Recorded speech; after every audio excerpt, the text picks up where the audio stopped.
이거는 요걸 테스트하는 과정을 써놓은 거야. 이게 설명을 하라고 회로가 어디로 가서. 여기 가가지고 릴레이 여기 쪽에 얘 릴레이가 중간에 있네? 폴이. 우선은 이 위쪽으로 얘가 스위치잖아요. 릴레이 그 코일의 가운데 스위치가 위로 스위치 위로 붙으면은 릴레이가 붙겠죠. 코일이 붙으면 이 폴이 상대지. NC에서 N으로 이렇게 붙어서 이렇게 N으로 붙잖아요. NC에서 그러면은 왜? 얘 나도 몰라. 얘는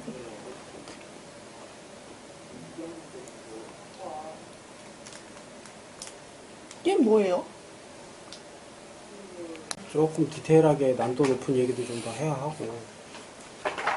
한 번 들었지? 전 한 번. 전 2번 코멘트 가스. 코멘터는 뭐 아주 아주 기초였네. 아주 기초의 기초니까 뭐. 그래. 그러니까 조금 더 들어가자고. 조금 더 들어가는데, 이게 결과적으로 이 공부를 해야 하는 이유는 여기 현장에서 이런 스키메릭 다이어그램을 볼 수 있어야 하기 때문이야. 그러면 지금 이 첫 번째 수업이 이 기호잖아, 기호를 이해한다라는 뜻은 마치 영어 단어를 알아야 영어를 써먹는 것처럼 같아. 특정 분야에서 사용하는 용어들을 이해하고 그 용어의 어떤 뜻인지 어떨 때 활용이 되는지 이런 것들을 기초적으로 학습을 해야 되지. 근데 그게 기본만 학습이 되어 있으면 이후에 파생되는 것들은 얼마든지 유추해서 해결을 할 수가 있으니까 기본을 제대로 좀 이해하는 게 중요하다. 그래서 이제 기호를 처음부터 다루는데 여기에서는 이게 산업기사에 나오는 기본 기호들만 가지고 지금 얘기를 하는데 이게 이제 일반적인 항공기에서 쓰는 일반적인 기호들을 정리해 놓은 거잖아. 요게 서킷 브레이커. 이건 전원과 AC, DC 뭐 이런 거 상관없이 그냥 이렇게 했으면 이건 전원이다 이렇게 표시하는 거고 이게 회로 차단기가 이제 이렇게 표시가 되는 거지 보통은. 무조건 있어야 되는 게 맞아. 그래서 어제 부장님이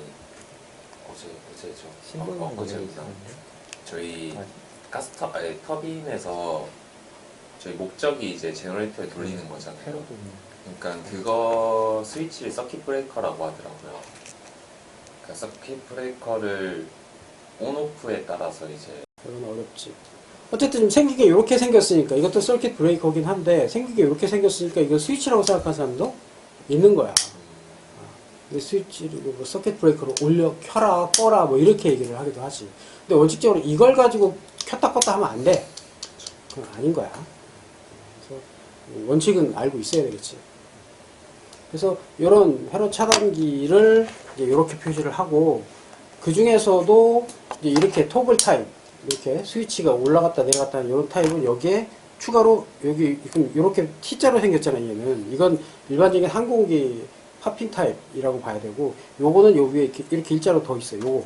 요 토글이 이렇게 위에 이렇게 표시가 되어 있어요. 뭐 그런 방식으로 좀 다르게 표현을 한다라는 거고 이 두 번째 요건 뭔지 알아? 세모? 다이오드? 응? 이건 다이오드? 제너 다이오드? 아니 밑에 거 이게 제너고 이게 다이오드 이게 뭐냐고? 방향 전류 방향 논리에서 기호가 OPMP야 OPMP. OPMP가 뭐예요? OPMP. 배웠는데 까먹었어. 저 많이 들었는데 저 배웠는데 OPMP. Operation Amplifier. 줄임말 OPMP라고 그러지. 증폭기 이게 OPMP야. 증폭기예요? 논리회로 스캐메릭에 보면 이게 세모, 동그라미, 네모 이런 거 다 있어.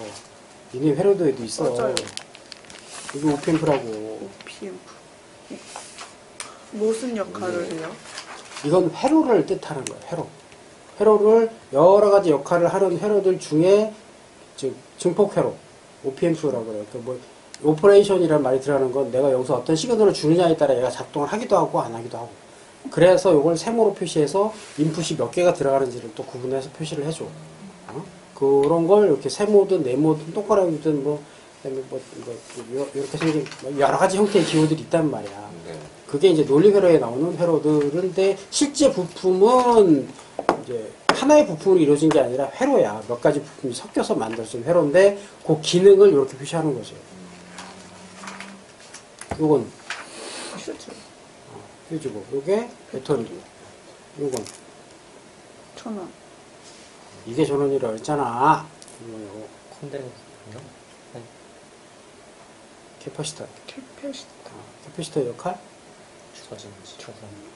모아놓는 아니 거. 역할. 이름 전원. 말고 역할. 전원 모아놓는 거? 저장을 했다가 일정 양이 넘어서면 이제 내보내는 이런 역할을 하지. 그게 한쪽 측면에서 볼 땐 용량에 따라 전기를 저장했다라고도 표현할 수 있을 정도로 많은 양을 저장하기도 하니까 그걸 이제 슈퍼 캐퍼시터라고 해서 그건 배터리처럼 쓰는 거고. 근데 워낙에 충전 방전 속도가 빠르단 말이에요. 얘는. 네네.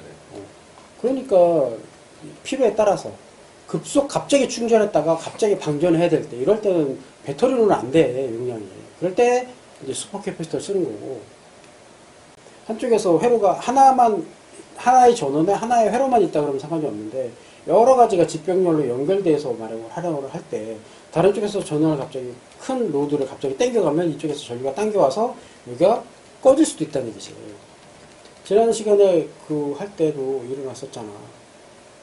에어 서지, 유체가 서지 하는 것도 똑같아. 한쪽으로 에어 공급이 되다가 한쪽에서 갑자기 에어를 축 뺐으면 이쪽에 압력이 낮아지거든.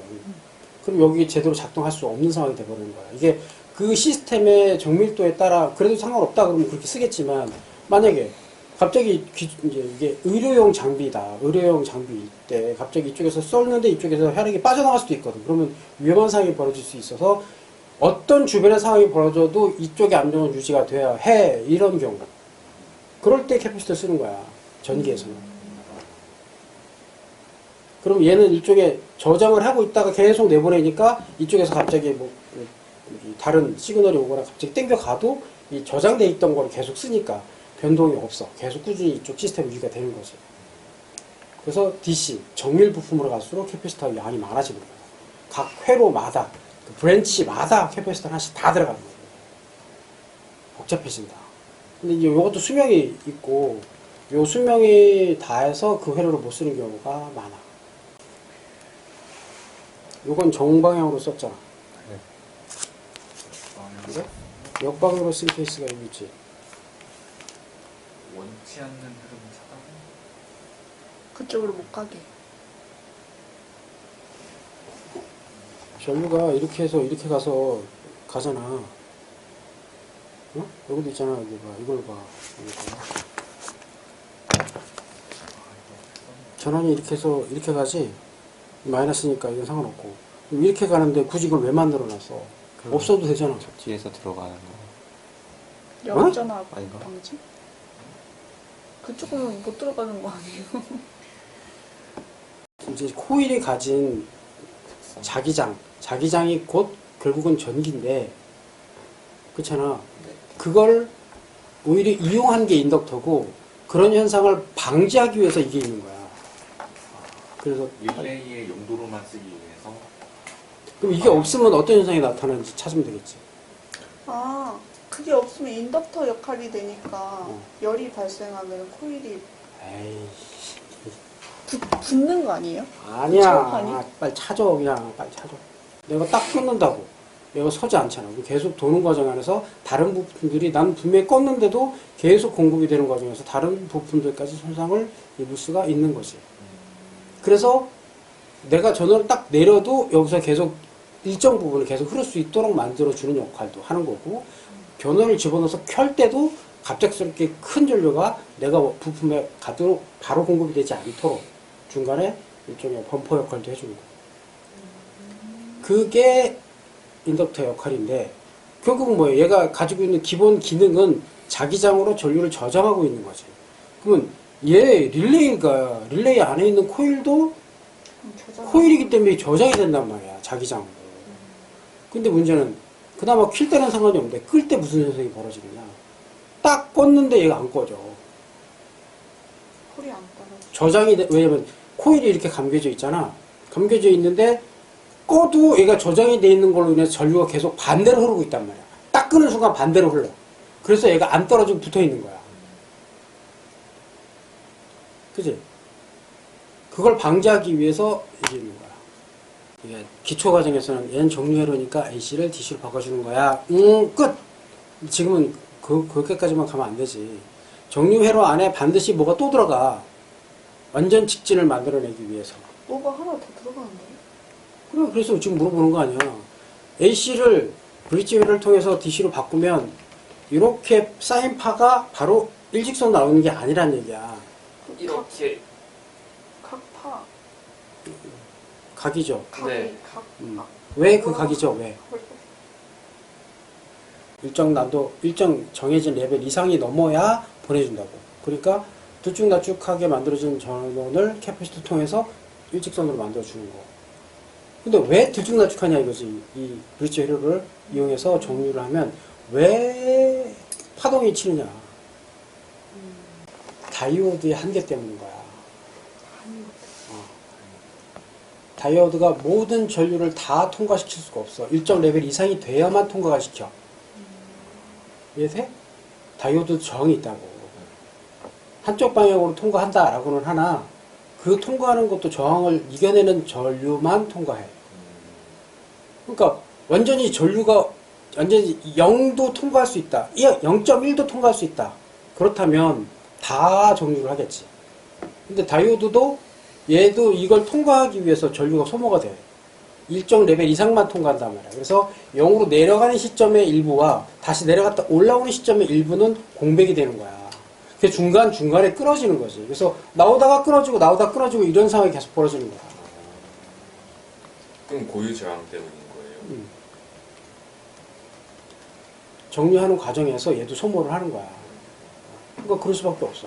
이걸 다시 또 그래서 반드시 정류회로 안에는 캐패시터가 들어가야 해. 안 그러면 쓸 수가 없어, 저 전류가. 그래서 그 들어가 있는 게 지금 네가 보는 거고. 끊어지니까 쓸 수가 없는 거죠. 그치. 그리고 끊어지는 것도 한데 계속 높았다 낮았다 높았다 낮았잖아. 이걸 어떻게 DC로 쓸 수가 있냐. 오히려 그걸 이용해서 그 NDT 장비에는 그걸 맥동으로 이용을 해갖고 오히려 거꾸로 이제 탐지용으로 쓰기는 하는데 일부 PDC를 일부러 만들어서 쓰잖아. 브릿지를 제대로 이해하고 있으면